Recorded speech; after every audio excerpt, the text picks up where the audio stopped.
Hello and welcome back to the Wise Money School here on YouTube. I'm a podcast junkie.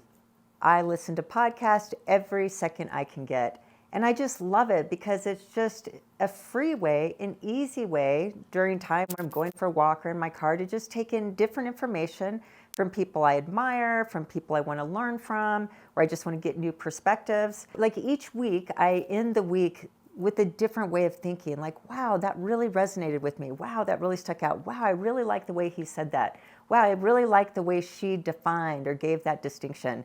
And so it's just a way to always be learning and always be growing and always staying fresh. This past week, I was listening to a podcast between Tom Bilyeu and Wall Street Trapper. I'd never heard of Wall Street Trapper. Have you heard of Wall Street Trapper? If you've never heard Wall Street Trapper, I really encourage you to listen to this podcast. Tom asks great questions, but Wall Street is just, he's such a great story. He went to prison, he lived in the hood, he went to prison for almost a decade, and he came out of that experience and he's turned it into millions of dollars. He's financially free. He's changed the whole trajectory of his family legacy with money mindset and the wealth of the family system. Again, it's a true rags to riches story, which I love, by the way.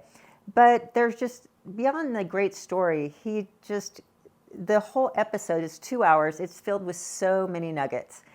And one thing, he said many things, but one thing he said was this quote, "I own that. I own that." And he's talking about owning assets, owning investments.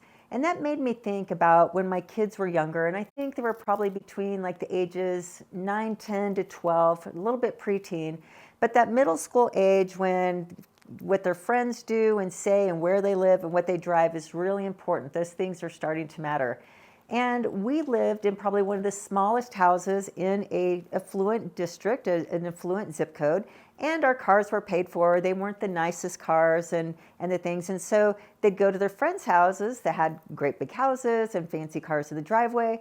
And the kids would come home and say, like, "Mom, why don't we have a big house? Or why don't we have certain cars?" And, they're kind of inquiring, but it sounds like they're getting a little pressure from their friends, or, they're just, money's starting to become apparent, like the difference in different classes or whatever the case is. And at first I felt a little bad, like, oh man, are my kids being made fun of? Are they being judged? And then all of a sudden it made me think like, oh. So I just thought, now is the time for the kids to get a little money lesson. And let's see if this hits with them or not. So I packed them up at the back of the car, said, buckle in. And I said, okay, first of all, we're in the driveway. And I said, this is our house. And yes, we own this house like your friends own houses. But we're going to take a little drive. And so we went for a little drive around the city and we drove, and I said, we own that house. We drive next location. We own that building. We own that condo. We own that duplex. We own that land. And I just drove them around to all these different places, and their eyes got big. And you saw this little change in them. And later on, like a few weeks later or something, I'd hear them in their bedroom talking to their friends like, oh yeah, we own lots of houses. But it just took me back to that moment of saying, we own that. And seeing how that really shifted their perspective even at such a young age. And I knew it stuck. And that was the lesson I was trying to give them, is like, yeah, a lot of people might live in big houses and drive fancy cars, but we own lots of houses and we own our cars. Oh, by the way. So going back to Wall Street Trapper, another thing that he was really talking about is that the key to wealth is ownership. So that's really the takeaway here, that the key to wealth is ownership.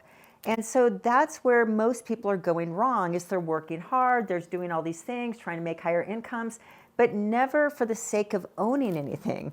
All their liabilities own them versus them owning assets. And then that made me think of a book by Robert Kiyosaki that I loved, and it was called Cash Flow Quadrant. Great book to pick up, but you'll probably, I'll summarize it here and you'll probably get the gist of it. But what Robert Kiyosaki talks about are these 4 quadrants. And what the cash flow quadrant is it basically illustrates how you get paid. And so you get paid through one or more of these quadrants, basically, but usually one quadrant. And the idea is to move quadrants so you get to the quadrant of ownership. And I'll show you what I mean by that. So in this quadrant, It starts over here on the left side, and it starts with what he calls E. And E is an employee. So how do employees get paid? If you're an employee, you get paid by working for an employer. So that could be another business owner, that can be your corporation. But in other words, somebody else pays you, and they pay you amount that they deem what your value is, your contribution to the business or to the company.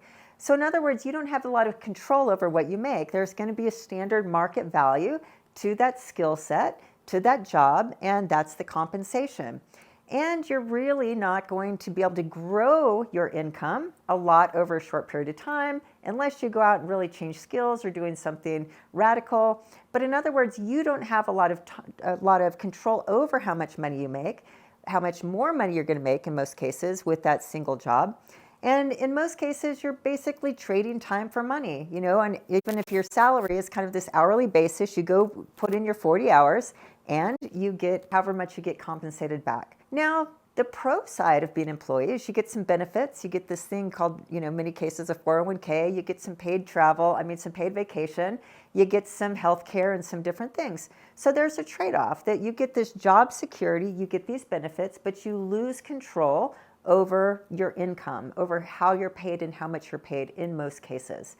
So what a lot of people do, and I was this, is that, moving from an employee, I just realized the first job I ever had as an employee, it lasted like 3 months for a big accounting firm at the time. Like I was hired by a big 8 accounting firm back in the day, and I lasted in that job for 3 months. And it kind of sat with me at the moment that I think I'm unemployable. I just don't have the personality to work for somebody else. So there's probably good things about that, lots of bad things about it. But what that forced me to do is the only way I had to find another way to get paid. So I moved into what's called this S. So this is an employee. And basically it's time for money. But the benefits is you get some security. You get benefits. So again, you're trading control for the security and the benefits. And that's nice. The security and benefits really adds up. It keeps a lot of people tied to their job because they don't want to give up the benefits. They don't want to give up the health care. They don't want to give up the paid vacation. And they certainly don't want to give up the job security. So sometimes that can be those golden handcuffs. But many of us then, we move to what's called, we're like, I don't want to work for the man anymore. I want to do my own thing. I'm being undervalued. I'm being underpaid. I want more control over my life and my time. I don't want anybody to tell me what to do. I don't want to play politics. So I'm going to go into business for myself. So we move categories. So I moved from an employee to what's called self-employed. Now, self-employed sounds great on paper because you don't have to go work for somebody else. But self-employed is probably the least desirable quadrant on this entire board. We're leaving corporate America, but now self-employed basically means I work for myself and, more importantly, by myself. That's kind of what self-employed is. Meaning you're a one-man or one-woman show for the most part, and you have to do all the jobs, wear all the hats. So this sounds great at first, like the first maybe 6 months after you leave your job, you're like, wahoo, this is great. I can start my day when I want. I can end my day when I want. I can go to the gym when I want. I can do what I want. And all of a sudden reality sinks in. It's like, man, I'm not getting paid anything. The money's not coming in. That paycheck isn't coming in every 2 weeks. And you learn very quickly in self-employed that the way you get paid is a lot of hard work. And when you're self-employed, and what I mean by self-employed, it's usually like freelancers, those that are on commission, like realtors and mortgage professionals. It's many times it's high-income practitioners, professionals like doctors or lawyers, maybe dentists, for example. These can be service providers. These can be examples of anywhere on the scale from a lower paid or higher paid self-employed person. But more or less, they work for themselves. And if they don't go to work that day, no money comes into the business. If they take a 2-week vacation, the office shuts down. Meaning they are the income producer, the sole income producer. So that's the self-employed. Now, the benefit of self-employed is, you can go into work whenever you want. You can end work whenever you want. You do have more control of your time. But what are you giving up? You're giving up the benefits. There is no health care. There is no paid vacation. There is no real security. There's lots of volatility now. And when you get paid, you don't get that consistent paycheck every 2 weeks. So self-employment is very risky. Now, what's interesting is a lot of people leave a job up here that are maybe, making, let's say, close to $100,000 a year. Let's just say 80 to 100 in many cases for, my higher income earners. But when you go to self-employed, the average self-employed person makes $70,000 a year. And that's gross. That's not even taking into account business expenses. And, so that means you're going to be paid less than $70,000 a year. So this becomes kind of this rude awakening of like, oh my God, I'm working harder than I've ever worked. I thought this was going to be great, meaning there was no limit to my income. So if I put on all these hours, I was going to be able to make all this more, a lot more money. But very rarely does that end up being the case, because as one person, you can only produce so much output, create so much value that's going to bring in a certain amount of income. But that's the average income here for self-employed is around $70,000. If you make revenue, top line, not bottom line. Now, if you're going to get up close to $80,000 to $100,000, that's going to be like in the top 10% of self-employed people. And self-employed means you're one person, or maybe you have a small team or 2 or 3. But again, if you don't go to work that day, no money's coming in for the most part. So we don't want to be here. Now, a lot of the people I coach, in fact, most of the people I coach, I call this a glorified job, meaning they think maybe they're a business owner, but they're really self-employed. And that's why they're grinding it, they're hustling, they're burnt out, they're tired because they've been in this box for too long. And many of them, they burnt through all their savings, they burnt through all the things to try to get this thing up and going. And a lot of times, in some cases, I'm saying, you know what, it might be better that we go back to this quadrant. And many times the students I talk to, at least temporarily until we learn some skills and things to be able to change boxes. But the goal here is we want to move from this left side of the quadrant and we want to move over here. Because really what we're focused on this side of the equation is something called income. And again, that's what this cash flow quadrant is an illustration of how we get paid. But it's a focus on income and trying to make more money through hard work. So we want to go to the right side of the quadrant. And the right side of the quadrant starts with B. And B is business owner. And there's a lot of confusion between self-employed and business owner.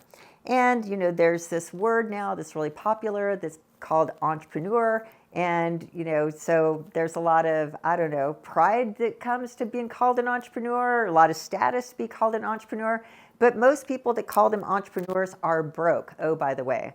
So it's a term that can mean different things to different people, but I think what most people mean when they say entrepreneur is they left their day job and they've gone self-employed. To get out of the volatility and the risk, we want to move up to this place called a business owner. And a business owner doesn't own a job. A business owner basically owns a system. So what we do here as business owners is we build a business. So we build a business. But you build a business, and what is a business? A business is systems, operations, teams of people with roles, lots of what's called SOPs, a focus on, accounting and finance. And a big piece of all this is this thing called capital. So to build a business requires you have money that you invest into the business called capital, and you capitalize the business so that you can afford to hire the people and build the building blocks of the business to be able to build this thing called a system. And this system is called an asset, or this business.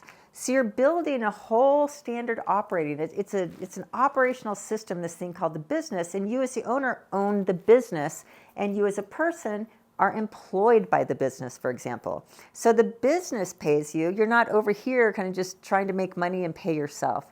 But it's a different mindset and it's a different skill.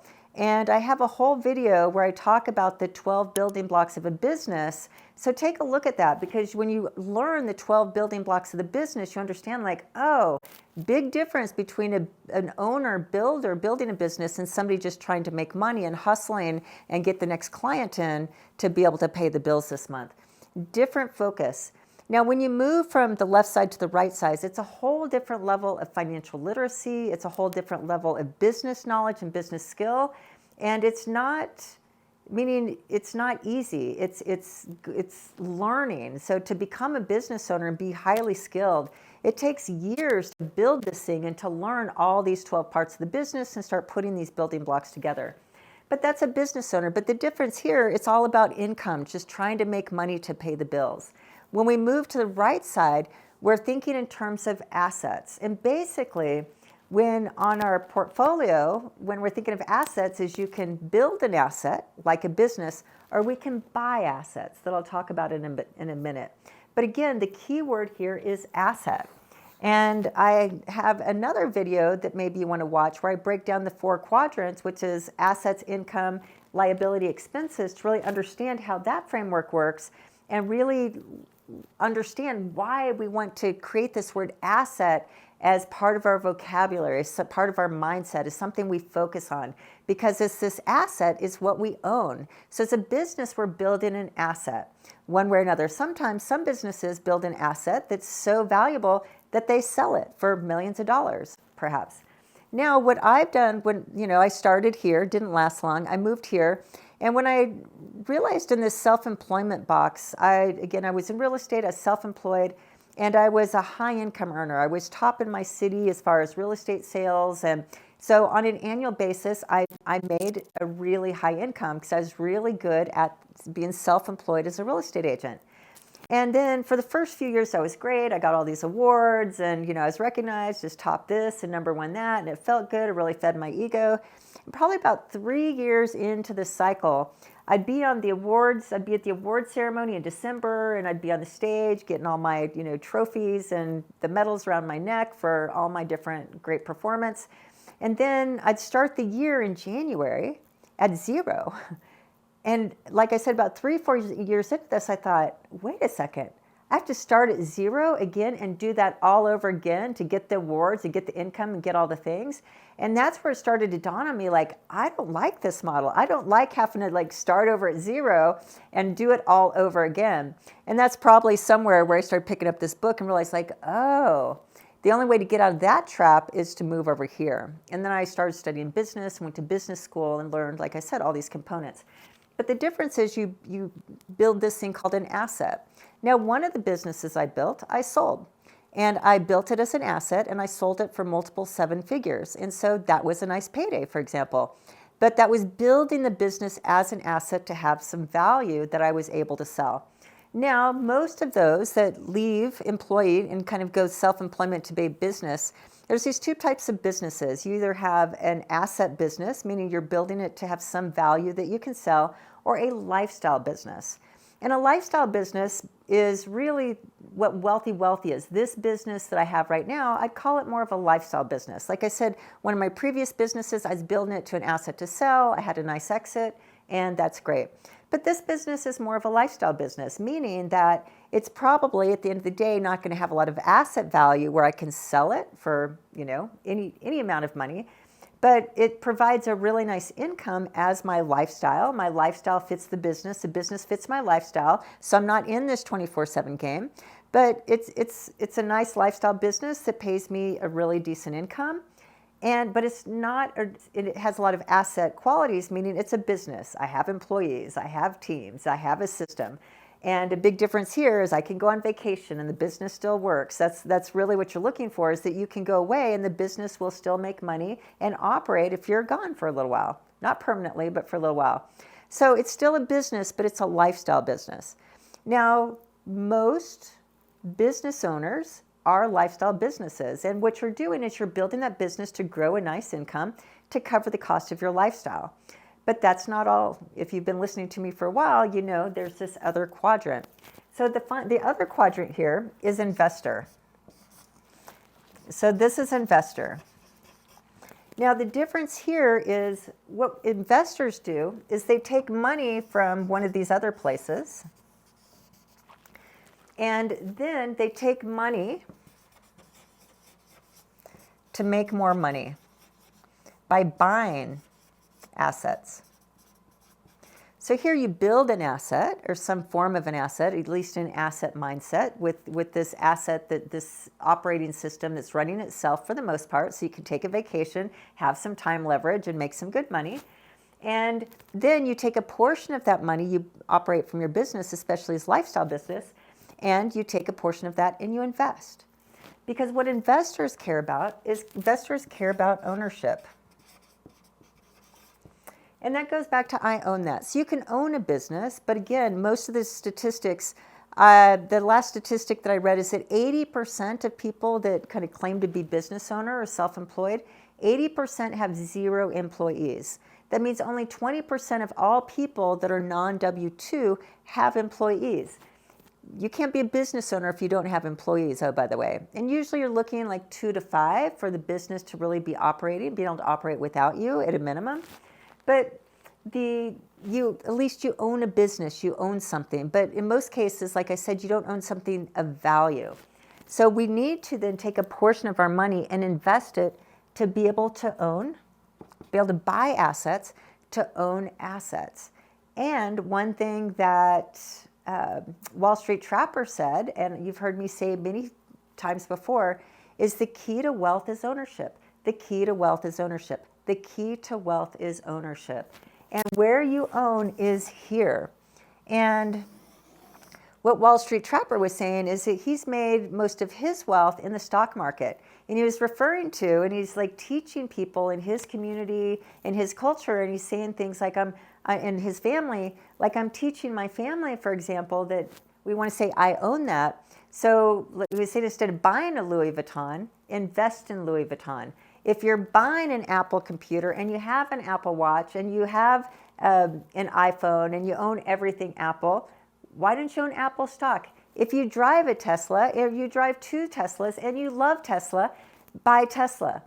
And so he just talks about that you want to be at the party saying, I own that stock. And you basically are buying a piece of these businesses. And another thing he said that I really liked, he said, not everybody can be a $1 billion business or a $100 million business or a $10 million business. Very few, only I heard Alex Hormozi say on a podcast this week, in fact, that only 0.4% of all businesses make over $10 million a year, and only 9% make over $1 million a year in revenue. That's revenue. So even hitting that $1 million mark, less than 9% of all business owners are going to achieve that.